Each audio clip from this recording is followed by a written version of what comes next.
राधे राधे। आशा करती हूँ कि आप सभी लोग खुश होंगे, स्वस्थ होंगे, मस्त होंगे।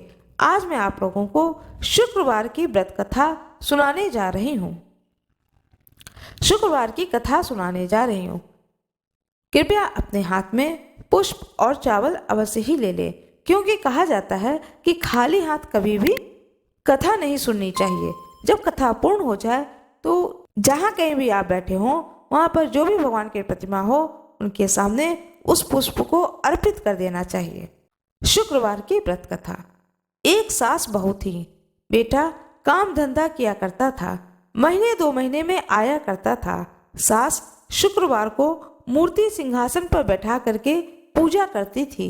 एक दिन सास बोली, मैं तीर्थ करने जाऊं, तू मेरे शुक्रवार की पूजा कर लेना। सास चली गई। ऐसा कह करके बहू को बता करके सास तीर्थ करने चली गई। बहू ने नहा धो करके काम धंधा करके खा पी लिया। शुक्र महाराज को गुस्सा आ गया। तरह तरह की विपत्ति आ गई। बच्चे बहुत बीमार हो गए। लड़के का काम छूट गया। बीमारी में सब पैसा खत्म हो गया।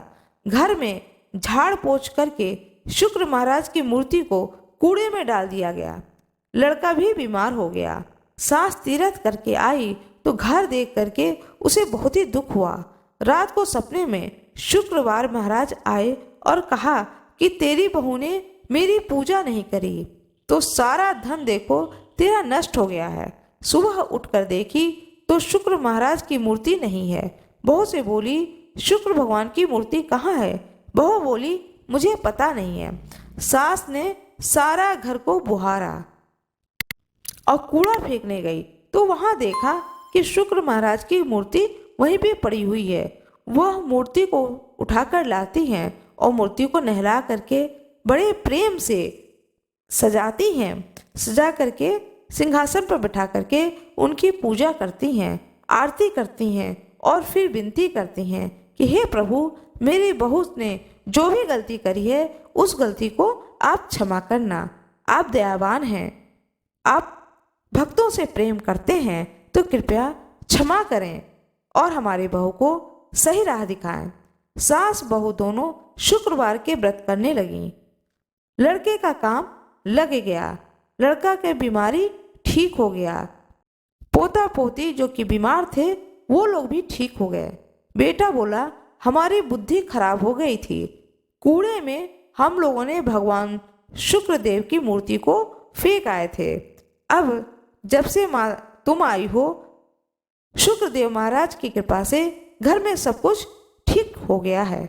सास बोलती है, हे शुक्रवार महाराज, जैसे बेटा बहू से रूठे हो ऐसे किसी से भी न रूठना। ऐसी सास की आस थी। जैसे सास के अच्छे दिन आए वैसे ही हे शुक्रवार महाराज सभी के घर में अच्छे दिन आए। कथा सुनने वाले के घर में और कथा सुनाने वाले के घर में भी अच्छे दिन आए। भगवान विष्णु की कृपा सदा सर्वदा बना रहे। भगवान विष्णु की जय हो। माता लक्ष्मी की जय हो। सभी भक्तों की जय हो। सभी ऋषि मुनियों की जय हो। आशा करती हूँ कि आप लोगों को यह कथा अच्छी लगी होगी। यदि आप लोगों को यह कथा अच्छी लगी हो तो कृपया वीडियो को लाइक जरूर कर दीजिएगा, चैनल को सब्सक्राइब कर दीजिएगा, बेल आइकन अवश्य ही दबा दीजिएगा। आप सभी लोगों का बहुत बहुत धन्यवाद।